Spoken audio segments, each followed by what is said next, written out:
Ave Maria, cheia de graça, o Senhor é convosco. Bendita sois vós entre as mulheres, bendito é o fruto do vosso ventre, Jesus. Santa Maria, Mãe de Deus, rogai por nós, pecadores, agora e na hora de nossa morte. Amém. Em nome do Pai, do Filho e do Espírito Santo. Amém. Podemos nos assentar.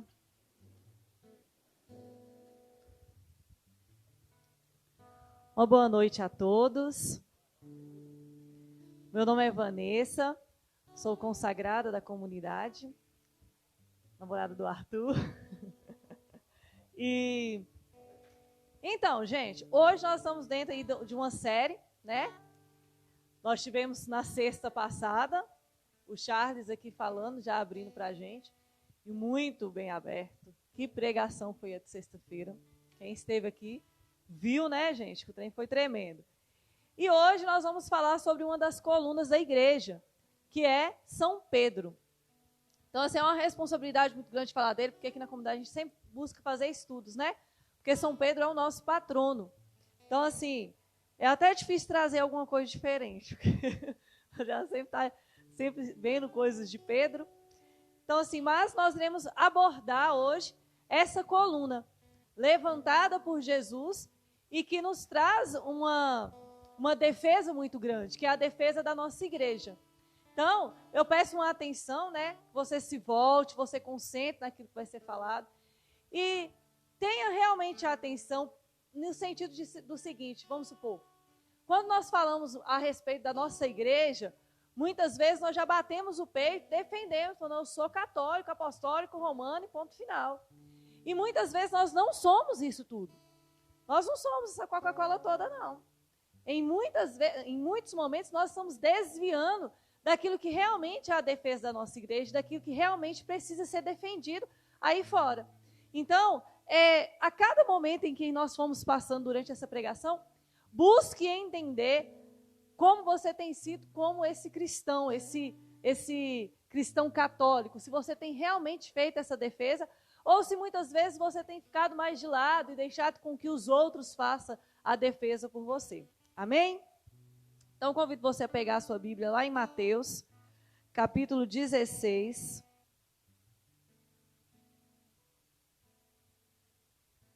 Mateus, capítulo 16, versículo 15, que nós vamos pegar.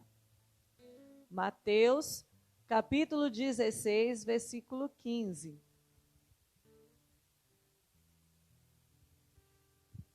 Amém, né, gente? Disse-lhes Jesus: e vós, quem dizeis que eu sou? Simão Pedro respondeu: tu és o Cristo, o Filho do Deus vivo. Jesus então lhe disse: feliz és, Simão, filho de Jonas, porque não foi a carne nem o sangue que te revelou isto, mas meu Pai que está nos céus. E eu te declaro, tu és Pedro, e sobre esta pedra edificarei a minha igreja. As portas do inferno não prevalecerão contra ela. Eu te darei as chaves do reino dos céus.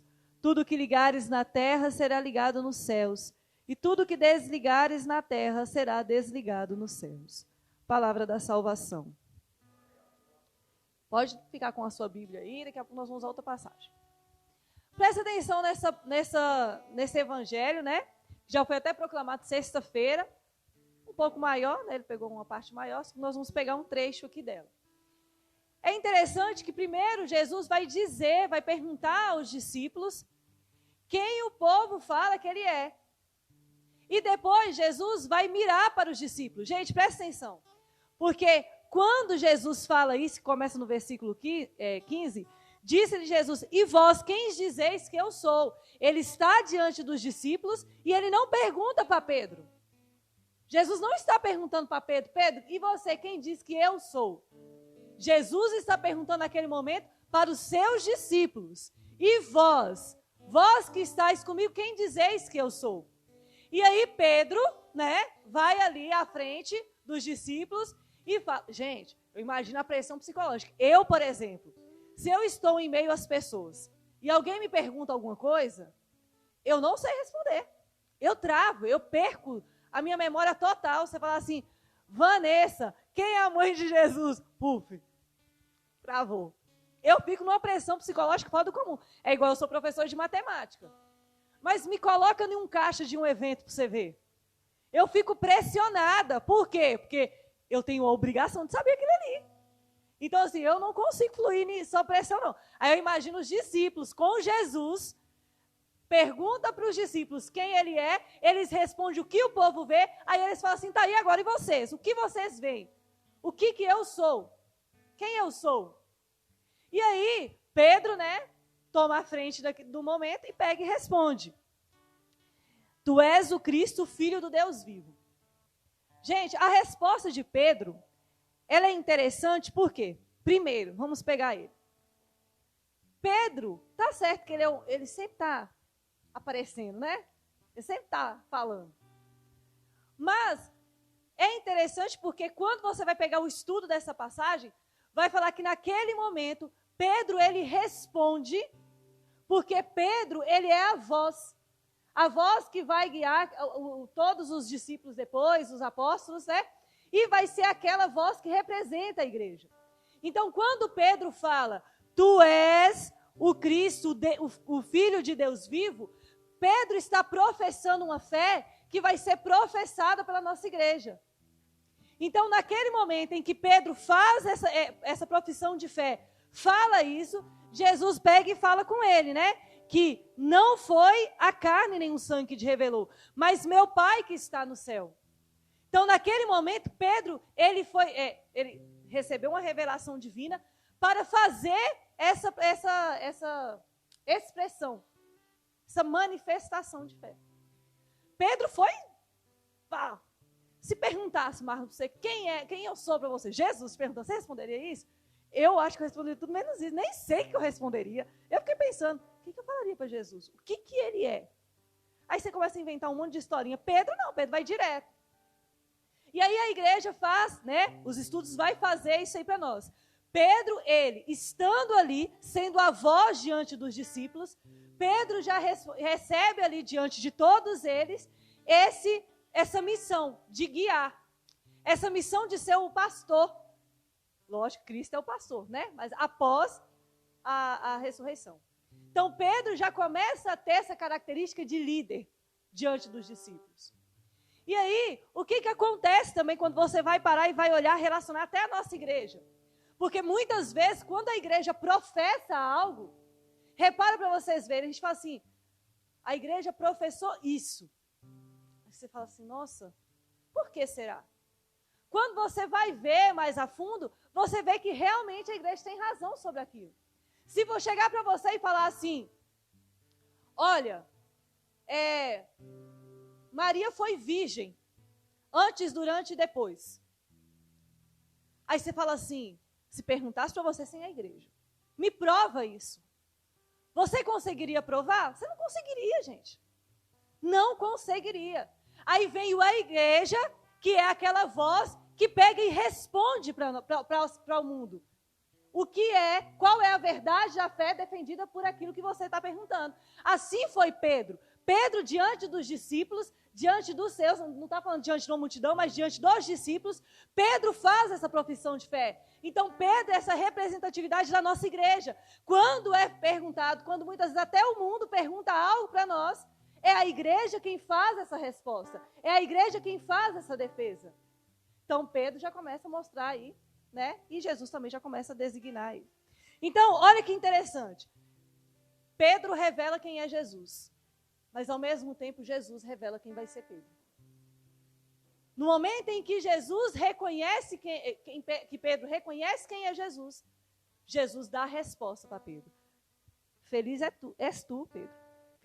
Simão, filho de João, porque não foi a carne nem o sangue. E eu te declaro, tu és Pedro, e sobre essa pedra edificarei a minha igreja. As portas do inferno não prevalecerão contra ela. Então, Jesus já está dando a resposta daquilo que será Pedro.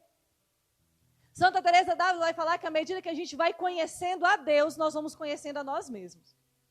E isso é o que acontece. Um homem íntimo de Deus, um homem que tinha conhecimento, Pedro poderia ter os defeitos que for, mas ele buscava conhecer Jesus. Ele buscava estar íntimo de Jesus. Ele tinha esse desejo, aquele amigo que pode até vacilar, mas que ele te conhece, ele te conhece. Pedro conhecia Jesus. E ali nessa profissão de fé, guiado por Deus, nós vemos isso. Essa intimidade de um Deus que também conhece o seu e revela quem Ele é. Meu irmão, à medida que nós vamos estando mais juntos de Jesus, Jesus vai nos revelando quem nós somos e a nossa missão. Uma pessoa que vai se aproximando dele, vai conhecendo e vai entendendo a sua história. E a profecia que o Senhor lança sobre nós. Gente, essa promessa é forte demais, se você for parar para ver. Olha o que Jesus fala com Pedro. Olha o que ele fala. Continuando. Então, essa profissão que Pedro exerce nesse momento, ela nos dá a entender o seguinte, que ninguém vai pertencer à igreja se não professar essa fé. Se você não reconhecer que Jesus, né, é o Cristo, o Deus vivo, se você não faz essa profissão que Pedro fez lá no início, você não pode se considerar essa parte da igreja, parte desse corpo. E, gente, isso aqui, Vanessa, mas eu sei, eu acredito nisso que Pedro falou. Tu és o Cristo, o Filho do Deus vivo. Eu sei disso. Será que nós sabemos que muitas vezes nós temos comportamentos dentro da nossa igreja como se Deus estivesse muito mais morto do que vivo? Reconhecemos que Cristo é Filho de Deus. Reconhecemos quem foi Jesus Cristo na história. Reconhecemos que Ele é um grande homem. Mas muitas vezes nos portamos em relação a um Deus muito mais morto do que vivo. Um Deus que não me sonda, um Deus que não me observa. Eu consigo ser católico dentro da igreja, mas quando eu estou fora eu não sou católico, eu não consigo exercer a minha fé. Por quê? Porque na minha concepção Deus não está me observando, Deus não está me vendo. Eu não consigo ter essa visualização em que Deus está em todos os lugares, está me vendo, está me olhando, está me amando. E muitas vezes eu me comporto não, como se sair da porta do ágape, sair dentro da missa, né, de dentro da missa, sair, a partir daí eu já sou um outro ser humano. Me comporto como o outro. E aqui Pedro faz a profissão que nós temos que fazer todos os dias. E vós, e para vós, quem eu sou, tu és o Cristo, Filho do Deus vivo. Tu és. Continuando. Então, essa liderança de Pedro, ela vem do desígnio de Cristo. Gente, isso aqui, se você for pesquisar na internet, você vai ver gente destruindo isso aqui. Gente que pega de Santo Agostinho, doutor da nossa igreja, e usa de argumentos de Santo Agostinho para falar que nós estamos errados. Que esse fundamento, que não foi fundado a igreja, que Pedro não é o primeiro ali, o Papa, né? Para nós. Que Pedro é o Papa e vai dando essa sequência. Então, eles vão pegando de frase de Santo Agostinho e vão falando que não existe isso não. A partir do momento em que Pedro morre, acaba aí essa autoridade designada. E não é assim. Para nós, isso não é, e não só para nós, né, gente? A humanidade que não quer aceitar, a verdade é essa. Existe essa sucessão apostólica. Então, começa-se com Pedro, e a partir de Pedro vai tendo essas sucessões. E cada um que vai passando por essa sucessão vai ter o poder de tudo que ligares na terra será ligados no céu. Todos que vão pegando essa sucessão têm essa autoridade. Porque não é uma autoridade dada por nós, invenção nossa, mas é uma autoridade dada pelo próprio Cristo. É o Jesus Cristo quem faz isso, gente. É Ele. Aí eu fico pensando assim, como que as pessoas não acreditam? Imagina, gente, se com a igreja já está difícil, imagina nós sem a igreja. Que bagunça que ia ser. Que bagunça. Porque ia morrer um Santo Agostinho da vida, que trouxe, né, inúmeros conteúdos fortíssimos de entendimentos assim, fora do comum. Ele ia morrer com ele os ensinamentos. Se não for a igreja para reunir isso e falar é por aqui, é por esse caminho, nós vamos por esse. O mundo está indo aqui, mas nós vamos por aqui. A verdade é essa, a verdade não é essa que eles pregam. Gente, se não tem uma igreja para fazer essa defesa para nós estaríamos perdidos. Então Jesus, ele é organizado, ele já começa a organizar a partir daí. E Jesus, ele é tão perfeito, porque ele já começa a fazer essa designação com Pedro, antes mesmo da sua negação. E Jesus sabe de tudo que vai acontecer com Pedro. Jesus sabe de tudo que Pedro vai fazer. em Atos aí, né? Que nós vamos ver também. Mas mesmo assim ele escolhe, mesmo assim ele delega. Aí vocês têm que ter o entendimento seguinte, quando nós não acreditamos nessa sucessão apostólica, né? Mas eu não acredito, igual as pessoas falam lá fora, que isso é errado, que essa aí não é a igreja de Cristo, porque a igreja católica não é essa igreja que é falada aqui na Bíblia.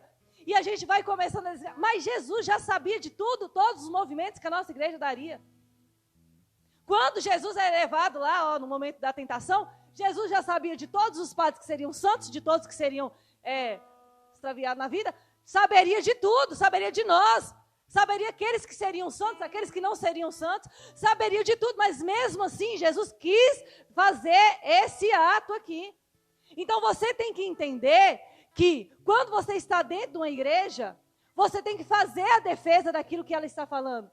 Por quê? Porque é o próprio Cristo quem está permitindo que a igreja ligue tudo aquilo que ela está defendendo. E nós vamos falar um pouquinho sobre isso, sobre aqueles que não concordam. Santo Agostinho fala o seguinte: essas chaves foram recebidas não apenas para um homem, mas para toda a igreja. Então Pedro, representando a igreja ali, ele recebe as chaves daquilo que vai ser sempre essa sucessão. Amém? Aí nós vamos nos perguntar assim, beleza, Vanessa, mas por que Pedro é a coluna da igreja? Pedro é o escolhido para ser o Papa, né? Aquele que vai dar início a tudo. E por que não Paulo? Porque se você para ver as características de Paulo, para você pensar. Paulo é forte, não é verdade? Quando você lê as cartas de Paulo, você fica, o bicho é doido mesmo. Paulo é forte, Paulo é inteligente, ele é estudado. Paulo tem uma autoridade também fora do comum. Paulo sabe conversar com as pessoas. Já reparou isso? Porque, em vez de ser Pedro, não pegamos Paulo. E aí nós vamos entrar em uma história. Achei isso muito interessante, né? Não sei se vocês já viram, eu não conhecia, não sabia disso não, tá? Em Atos dos Apóstolos, vai falar sobre um cara chamado João Marcos. Conhece o João Marcos, gente, que está no Atos dos Apóstolos? Ele está lá, eu não conhecia ele, eu fui conhecer estudando. Graças a Deus, Deus revela. João Marcos, ele foi um cara que ele tinha uma vontade muito grande, um interesse em espalhar o evangelho. Aí o que aconteceu? Gente, olha essa história, presta atenção, chega até a ser engraçado em alguns pontos. Aí João Marcos queria muito. Aí o que aconteceu?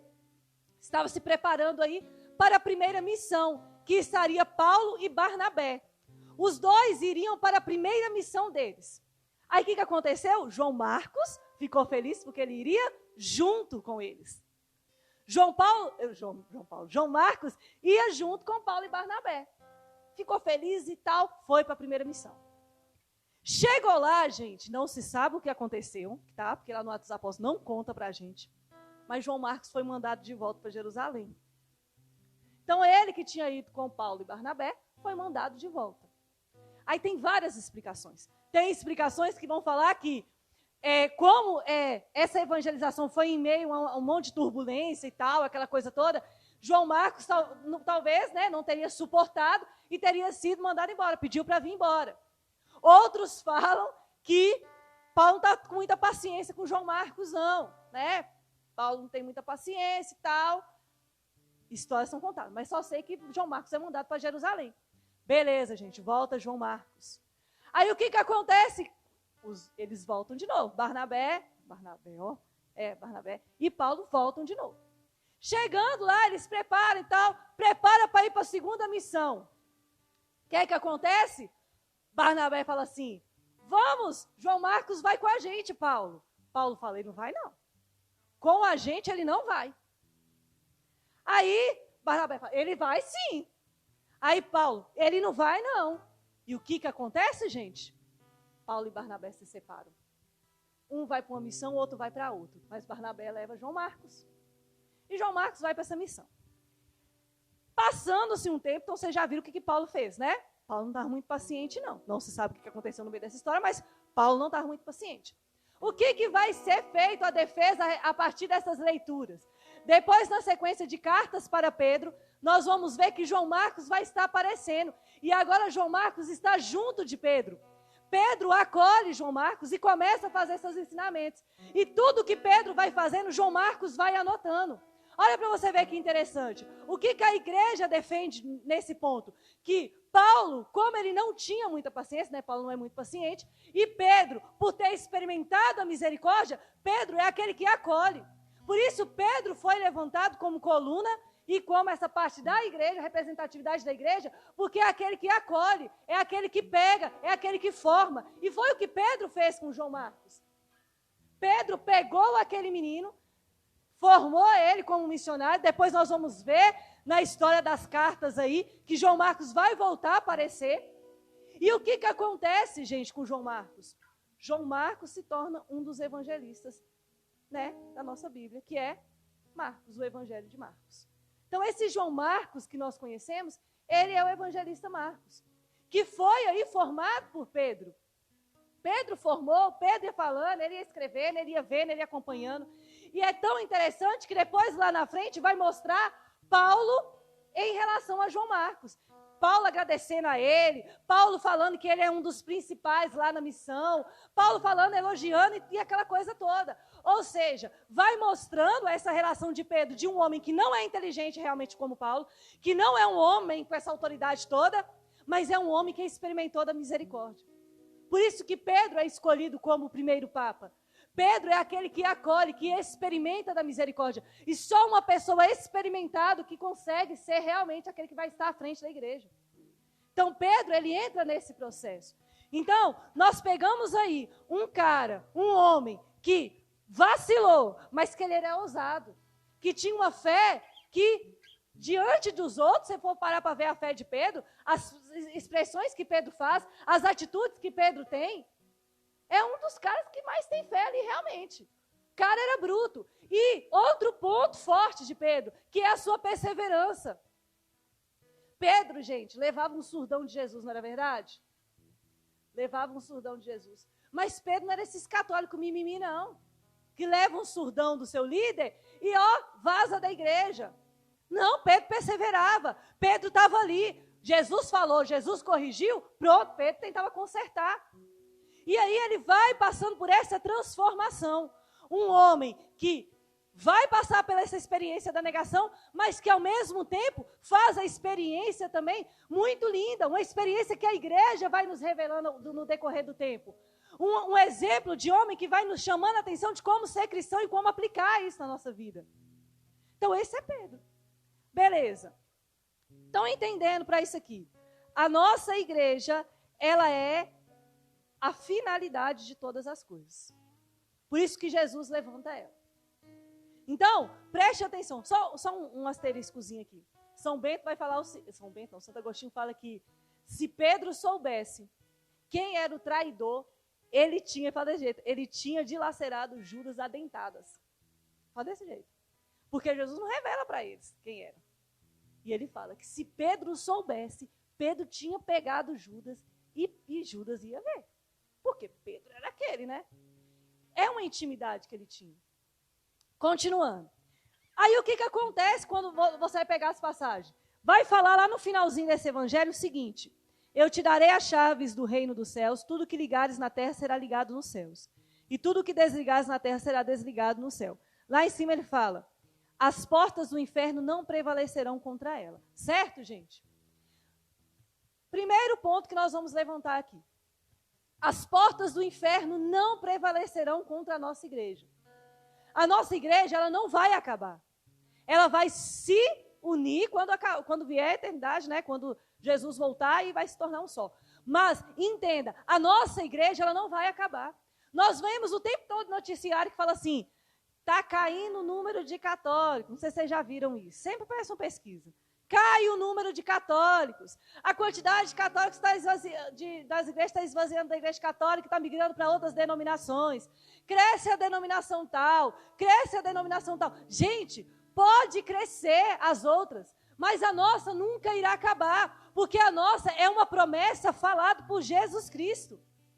E é tão interessante isso, por quê? Porque o demônio, ela quer destruir a nossa igreja. Ele vai buscar a todo momento. E olha uma prova disso. Pega a sua Bíblia lá.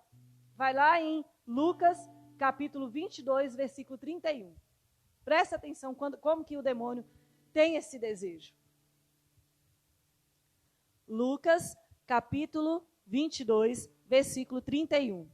Acharam? Essa passagem é muito interessante.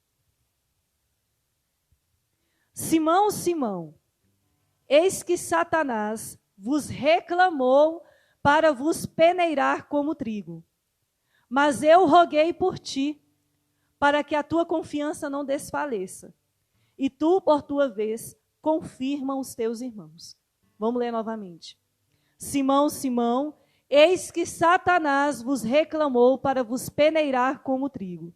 Mas eu roguei por ti, para que a tua confiança não desfaleça. E tu, por tua vez, confirma os teus irmãos. Preste atenção, gente. Lucas é o único que vai falar sobre esse acontecimento. Os outros só falam a parte que Jesus fala assim: Pedro, tu me negarás antes que o galho cante. Então, os outros falam. Esse aqui também vai falar, mas ele adiciona essa parte. Preste atenção nesse versículo. Como que ele é interessante? Jesus fala para Pedro que o demônio, que o Satanás, está reclamando para vos peneirar. Por que ele quer peneirar? Porque ele sabe que Pedro vai negar ele. Então o demônio já está preparando para pegar Pedro. O demônio já está observando aquilo ali e vai fazer para puxar de tudo quanto é forma. Mas o que é interessante? Que Jesus, eu nunca vi, tipo assim, essa parte aí, que fala que Jesus fez o quê? Ele rogou por Pedro. Gente, o cara tem que ser muito top mesmo. Olha para você ver, olha o que Jesus fala para Pedro. Pedro, eu roguei por ti. Eu roguei por ti. Mas olha o que ele fala. E por tua vez, confirma os teus irmãos. Que isso vai se dar lá no apacenta as minhas ovelhas e vai seguir. Então presta atenção, Jesus já está falando novamente para Pedro. Jesus ciente do que Pedro vai fazer, mesmo assim Jesus está confirmando aquilo que foi dado, a autoridade que foi dada a Pedro. Presta atenção nisso. Presta atenção.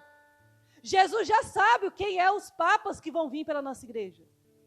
Jesus já sabe das quedas dos nossos papas. Mas mesmo assim Jesus confirma nesses papas. Não cabe a mim, não compete a você ficar reclamando, porque pode ter certeza que o demônio já está fazendo isso. Não compete a mim ficar falando se o Papa Francisco está certo ou está errado. Pode ficar tranquilo que o demônio já está fazendo isso. O que compete a mim, como parte desse rebanho, é rezar por ele, é orar pelo Papa Francisco, é fazer o que Jesus fez. O que Jesus faz pela terra não é aquilo que nós temos que seguir os passos? Então nós temos que fazer isso. Jesus roga pelo Papa, sabendo da queda dele. E o que nós entramos nesse primeiro ponto? Os erros do membro da igreja não mancham a igreja. Os erros dos membros da igreja não mancham. Presta atenção, os erros dos nossos padres não mancham a nossa igreja. A nossa igreja ela é imaculada, ela é sem mancha. Ela não é pecadora. Pecadoras são os seus fiéis. Mas ela sempre é aquela que está revelando a vontade de Deus para a nossa vida. Preste atenção, o fato de eu ser pecadora, estando aqui na frente, não faz com que a minha igreja seja pecadora. O fato de quem está lá na frente, porque está saindo na manchete isso, está saindo na manchete, é lógico. Urubu gosta de carniça, não é verdade? E eles gostam de mostrar carniça na televisão, porque tem um monte de urubu em cima. Eles amam sentar na televisão. Presta atenção, gente. Olha a bagunça que eles fizeram com aquele padre lá. Um padre que estava roubando dinheiro. Me pergunta se depois foram mostrar o que estava acontecendo depois, sobre as provas que estavam mostrando que não, que isso, que aquilo. Não mostra. Eles gostam de soltar aquilo ali e seja o que Deus quiser, seja o que Deus quiser, não, seja o que o inferno quiser sobre a vida das pessoas. Eles mostram um monte de pedofilia de sacerdote, mas eles não mostram os sacerdotes que estão saindo pela rua, salvando, ajudando muitas pessoas. Eles mostram um monte de ladruagem, às vezes, na igreja, mas eles não mostram a caridade da igreja.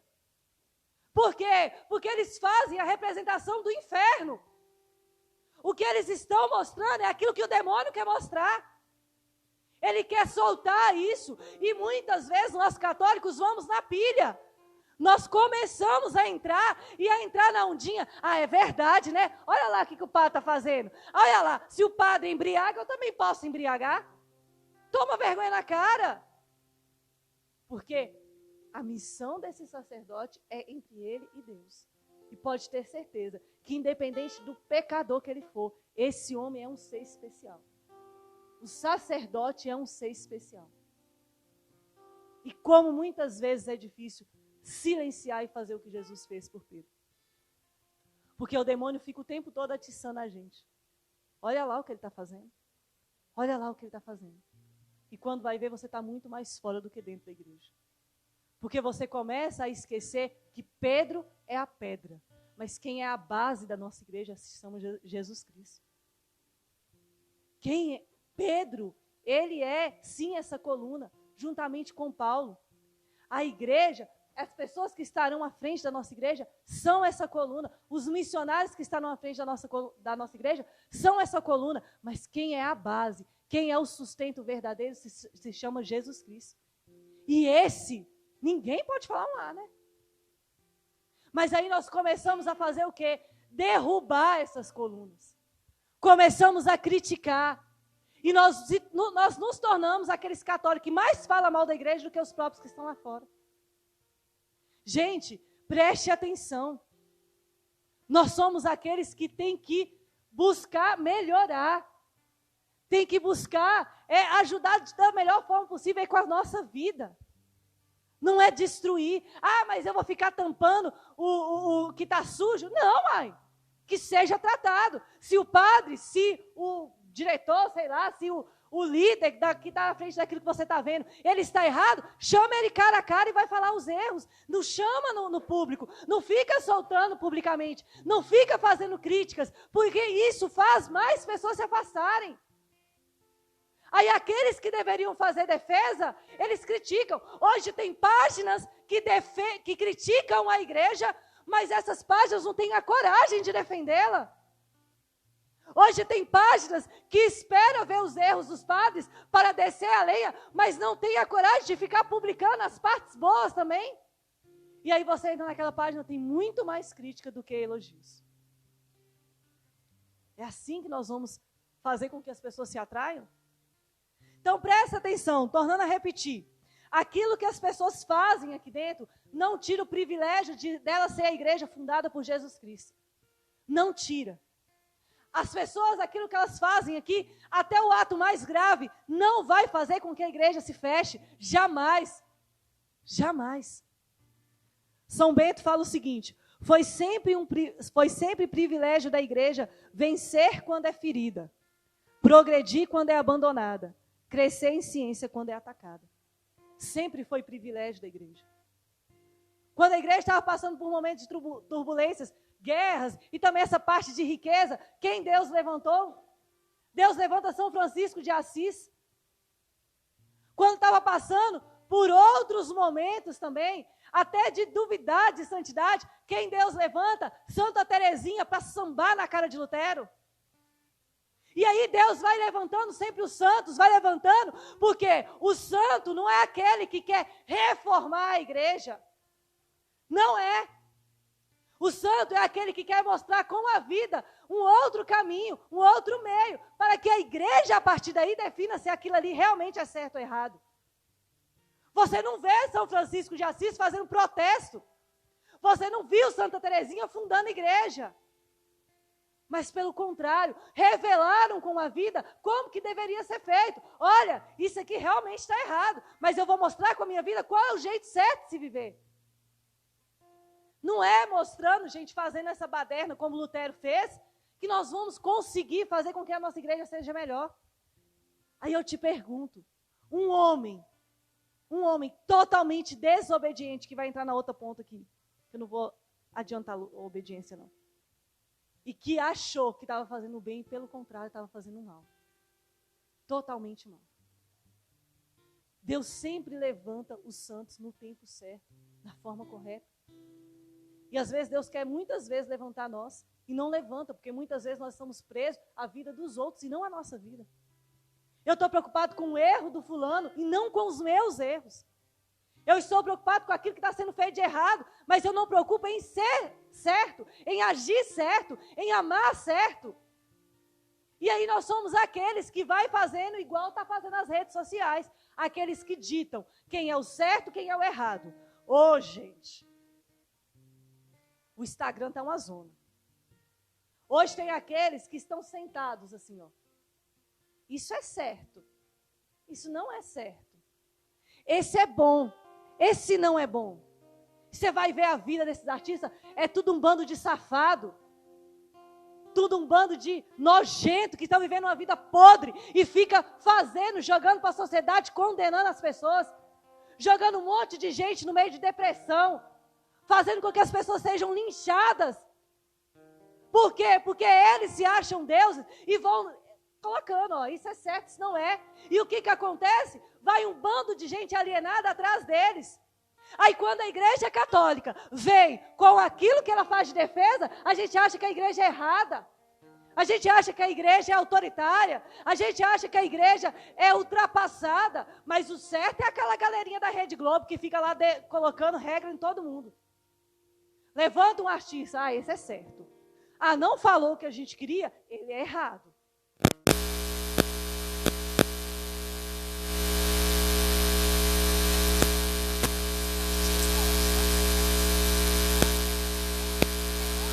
Excluído. Ele está sendo excluído. Isso está acontecendo por trás dos bastidores. Ou seja, fulano posiciona, ciclano posiciona e está pegando a carreira da galera que foi construído no suor deles, lá da forma como eles querem suar, né? Mas, e agora eles têm que se posicionar. Se não posicionar, eles vão ser linchados também na internet. E nós começamos a fazer isso dentro da nossa igreja. Ah, porque o padre tal é legal, ele é bacana, ele é misericordioso. Olha lá, ele promove isso, ele promove aquilo. Mas se vem outro que fala a defesa da igreja, ele é o errado. Tem que ser excluído, tem que ser excomungado. E quem faz isso somos nós. Aqueles totalmente corretos começam a designar. Continuando. Certa vez, o Papa João Paulo II, ele ainda não era Papa, ele era cardeal, ele estava andando pelas ruas. Aí ele viu um homem falando mal da igreja. Aí ele chegou, observou o homem, falou, deixa eu te falar uma coisa, sua camisa está suja. Aí o homem olhou e falou assim, está suja, ficou todo sem graça. Aí ele perguntou assim, na sua casa não tem água e sabão, não? Aí o homem falou assim, tem. E ficou muito sem graça, imagina, né, gente? Fala que a nossa blusa está suja, não tem água e sabão na nossa casa, fica sem graça mesmo. Aí ele falou assim, pois é. Na nossa casa também tem água e sabão. Mas é por descuido nosso que nós nos sujamos. O fato da sua blusa estar suja não quer dizer que a sua casa é suja. O fato de ter pessoas que erram dentro da nossa igreja não quer dizer que a nossa igreja é errada. E deu essa resposta nesse homem. E isso é verdade.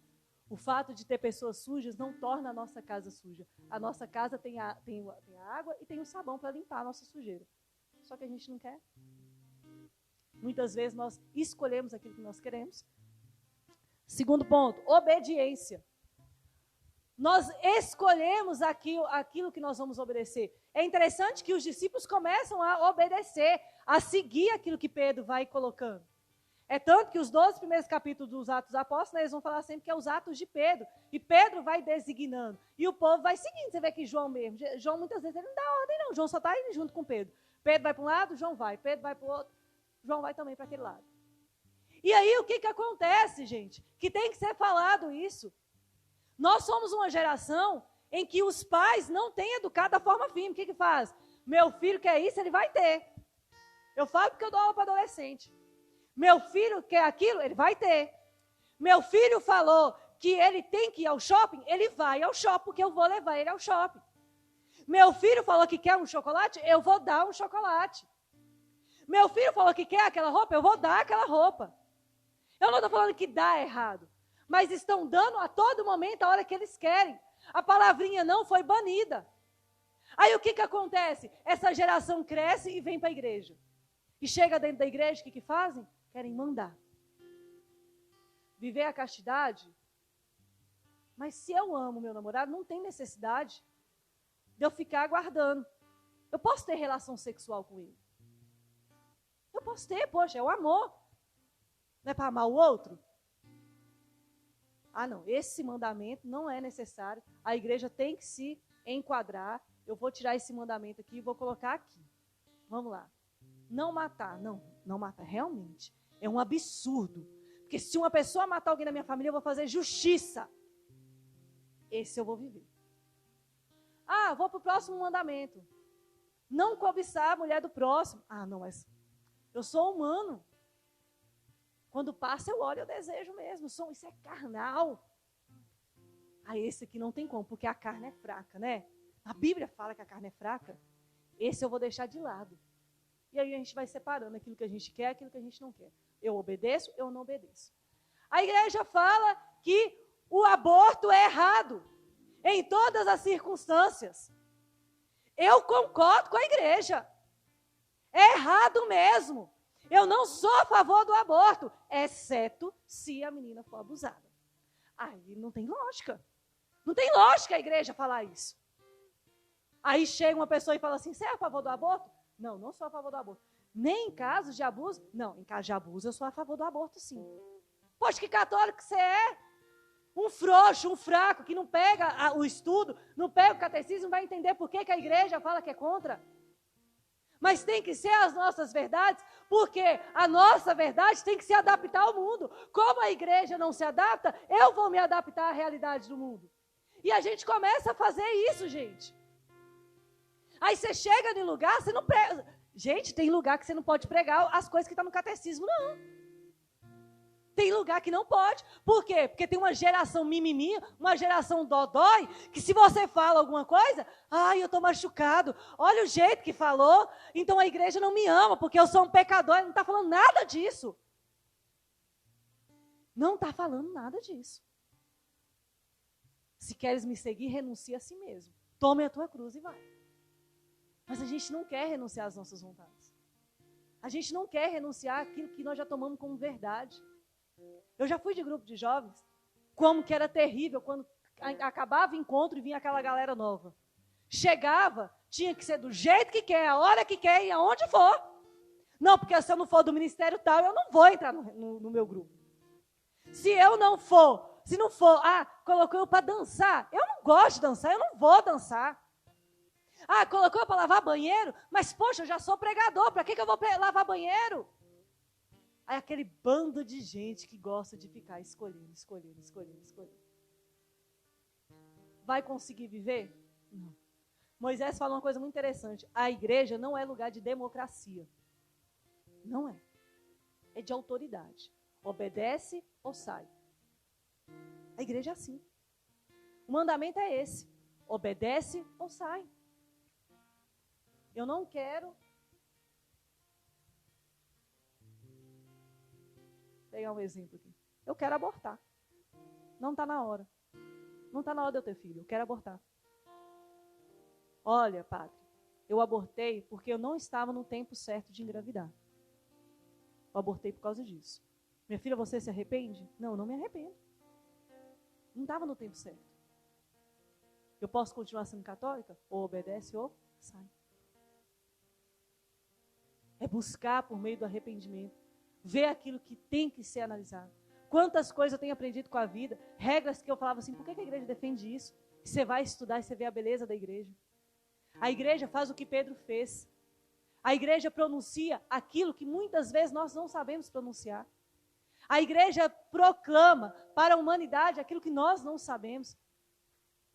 E quando você vai ver o estudo da igreja, você vê a belíssima riqueza que tem por trás disso. Último ponto.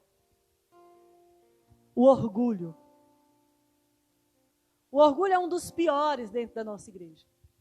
Pedro é um grande exemplo de que pessoas orgulhosas se suicidam dentro da igreja. Suicídio, não estou falando suicídio físico, mas o suicídio espiritual. Pessoas que são orgulhosas não vão conseguir ir para frente. E o que é ser orgulhoso, Vanessa? É eu cair, eu percebi que eu fiz errado, mas eu não quero voltar. Eu não quero voltar. eu caí, eu errei feio, mas eu não volto. Eu não volto porque eu sou orgulhoso. Eu não volto porque o que as pessoas vão pensar de mim? Gente, olha para Pedro. Olha o que Jesus falou com Pedro lá no início. Desde o início, Jesus já lançou essa profecia sobre Pedro. E Pedro volta. Eu imagino a cara de Pedro diante dos discípulos, porque ele já estava sendo formado ali como líder. Imagina a cara de Pedro. Mas Pedro entendia que não era em relação entre ele e os discípulos, mas era entre ele e Jesus. Meu irmão, a finalidade disso tudo hoje, entenda, se caiu, levanta. Permite que o Senhor te levante, te reconstrua, assim como fez com Pedro. Judas, por orgulho, não voltou atrás. Judas, por orgulho, ele abandonou. Ele deixou. E ele perdeu uma grande missão de anunciar a Cristo para a humanidade inteira, junto com os outros. Pedro, pelo contrário, ele volta, ele para. Pedro, naquele momento que Jesus pergunta, Pedro, tu me amas? Se Pedro não tivesse passado por aquele processo de queda, Pedro ia falar, eu te amo sim, Senhor.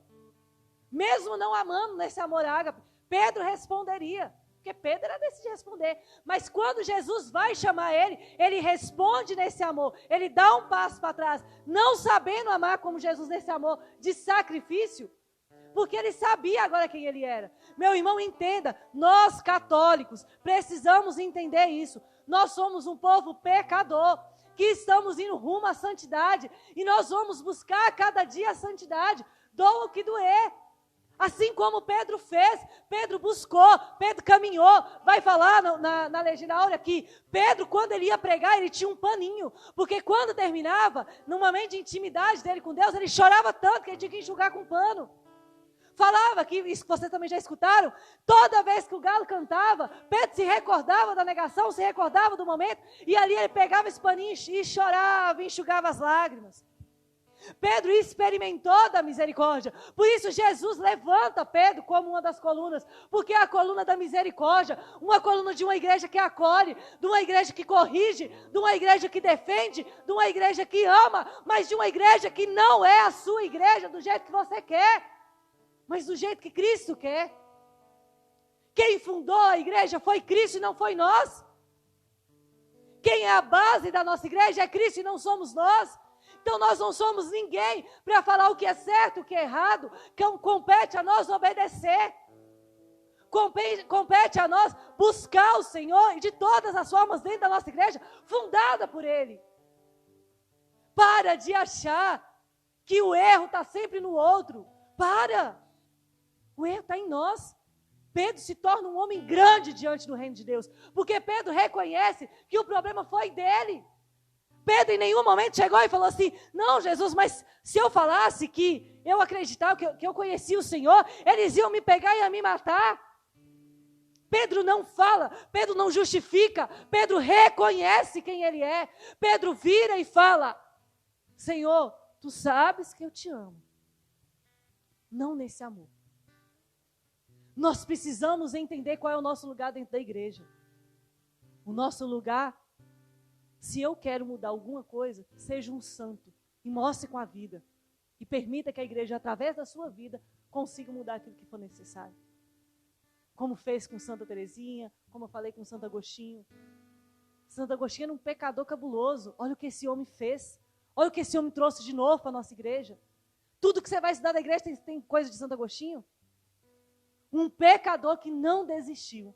Um pecador que perseverou. E viu Deus transformando ele em um doutor da igreja. Nós precisamos aprender essa obediência. E a obediência vai começar, sabe como? Em pequenas coisinhas que nós nos envolvemos. Se eu não obedecer o Vinícius, eu vou conseguir obedecer ao Papa. E de que adianta? Se eu não me curvar diante do Vinícius, que é o homem escolhido por Deus, para me liderar, para apacentar aquilo que Deus quer fazer na minha vida, o que eu vou fazer? De que vai adiantar estar na igreja? Ah, mas eu obedeço o Papa, mas vem colocar a minha liderança nessas coisas. Por isso que não vira santo. Porque todos os santos foram obedientes a alguém. Todos. Estamos certo ou errado, ó Padre Pio. Certo ou errado obedeceram. E presta atenção, Lúcifer não permanece no céu por causa de desobediência. E o que Lúcifer vai plantar sempre no nosso coração é isso. Não obedeça a igreja. Não obedeça a igreja. Tá vendo? Aquele pastor prega melhor do que o padre da sua igreja. E olha que aquele pastor tem uma vida santa, o seu padre não. Não obedeça a voz do demônio que tenta te seduzir. Tá vendo? Olha o que você fez, você está caindo aí, olha aí a merda que você é. Procura um padre e vai se confessar. Ah, mas ele é um homem como nós. Tudo que ligares na terra será ligado no céu. Tudo que desligares será desligado. Se você confessou para o padre está desligando o seu pecado. Procura a confissão. Se arrependa. Ah, eu sou católico, eu comungo, mas eu não confesso. Quantos anos você não confessa? 2 anos, pelo amor de Deus. Procura a confissão. Porque isso é sacramento, isso é dado por Deus, isso é dado para cada um de nós por meio da nossa igreja. Procura. Amém, gente? Presta atenção. Deixa eu só ler uma partezinha aqui rapidinho. Nós vamos encerrar, nós vamos rezar mesmo.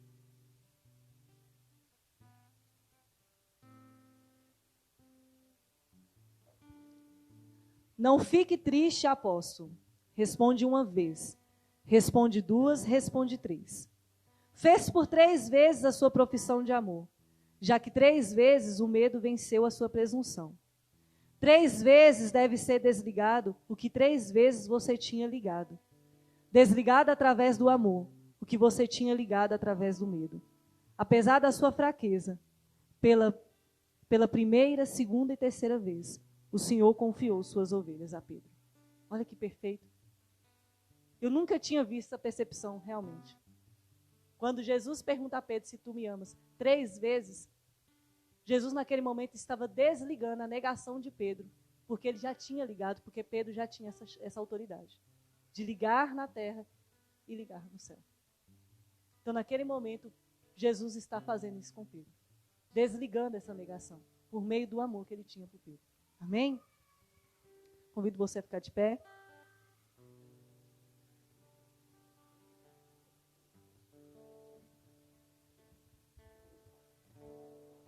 Nós vamos fazer uma oração simples, pequena.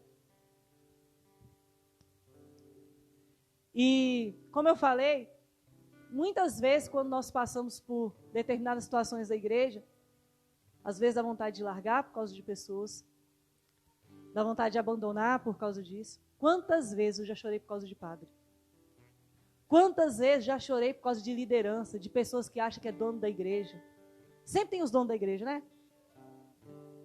Tem gente que não foi Jesus para esse que criou a igreja, não foi eles.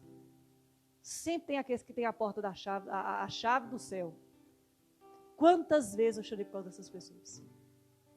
Quantas vezes eu chorei por situações que eu falava assim, poxa, isso não é certo. Não foi isso que Jesus falou. Por que está fazendo isso? Quantas vezes eu fui para a confissão confessar que eu estava com raiva de determinado padre? Falando para o padre, que vergonha, tinha hora. Padre, estou confessando que eu estou com muita raiva do Senhor. Mas eu já te perdoei no meu coração, porque o Senhor é um homem de Deus. Não compete a mim certos julgamentos. E muitas vezes, eu pensei, lá no meu início da minha caminhada mesmo, quando eu estava no grupo de jovens, eu pensei em desistir por causa disso. Falava assim, essa é a igreja que estão me apresentando? E aquilo ali me dava muita raiva mesmo. Criei muita resistência com muita coisa. Tem pessoas que eu estou purificando até hoje, gente de 10 anos atrás da minha caminhada, que eu estou purificando até hoje, da raiva que eu tive, de certos até traumas em relação a isso. Mas eu permito que o Senhor restaure. Sabe por quê? Porque sempre o Senhor falou comigo. Sou eu quem sou a base. Sou eu quem estou à frente. É a mim que você segue. Por meio da minha igreja. Permanece, Vanessa. E o Senhor ia me fazendo permanecer. Quantas vezes foi por meio dessa igreja que o Senhor me transformou num ser humano bom.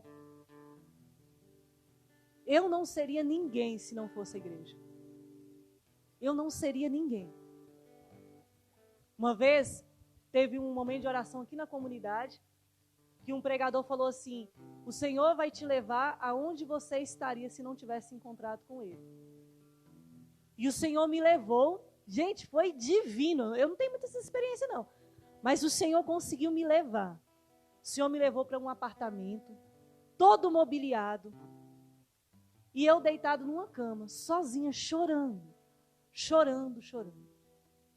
E o Senhor me mostrava aquilo ali, que o que eu me tornaria seria aquela menina, rica, sozinha, deitada naquela cama, sem ninguém. E depois, quando eu fui voltando e me recordando quem eu era hoje, eu fui me recordando que eu tinha muita coisa. Eu não tinha um apartamento luxuoso, mas eu tinha minha família, eu tinha uma comunidade. Eu tinha pessoas ao meu redor. E o Senhor ia me mostrando isso. Olha o que eu estou te dando, Vanessa. Eu estou te dando dignidade que você iria perder se continuasse no mundo. Eu estou te dando uma vida nova, porque você teria uma vida totalmente destruída se estivesse lá fora. E Jesus fez isso, está fazendo isso dentro dessa igreja. O Senhor está fazendo isso comigo a cada sacramento, a cada momento que eu vou para uma confissão, a cada momento em que eu vou para a fila da comunhão, a cada vez que eu permito que o Senhor entre de mim e me fortaleça. É por meio dessa igreja. Tem gente fraca? Tem. Inclusive eu. Mas também tem gente que é admirável. Quando você para estudar as coisas da igreja, os seus santos, você fala assim: aqui é o meu lugar. Aqui é o meu lugar. Por isso, eu sei que às vezes todo mundo aqui é de igreja. Às vezes pode ser que a oração não vai fazer efeito nenhum. E eu queria mudar, sendo sincera. Na hora que eu parei e olhei para vocês, eu queria mudar. Só que eu não posso ocultar aquilo que Deus também quer fazer na vida de vocês. Então, nesse momento de oração, permita que o Senhor revele que é a presença dEle na vida de vocês, que consegue curar as feridas, feridas que os outros deixou, rastro que os outros deixou. Às vezes palavras que foram ditas, seja em confissão, seja às vezes em público, coisas que foram faladas a vocês, mas que o Senhor vai mostrar: olha, beleza, fizeram errado, mas sou eu o centro da tua vida. Por isso, permita isso. E não só, gente, eu falei aqui de padre, mas eu não estou falando só disso não, porque as maiores lideranças que ferem a gente não são os sacerdotes, não. Mas são às vezes a liderança de pastoral, liderança às vezes da nossa comunidade, nós como comunidade. Liderança de todos que passaram na sua vida e um dia te apontaram e você se sentiu inferior em relação àquilo que você estava fazendo. Amém? Queria pedir se pudesse apagar as luzes aí. Eu convido você a fechar os seus olhos.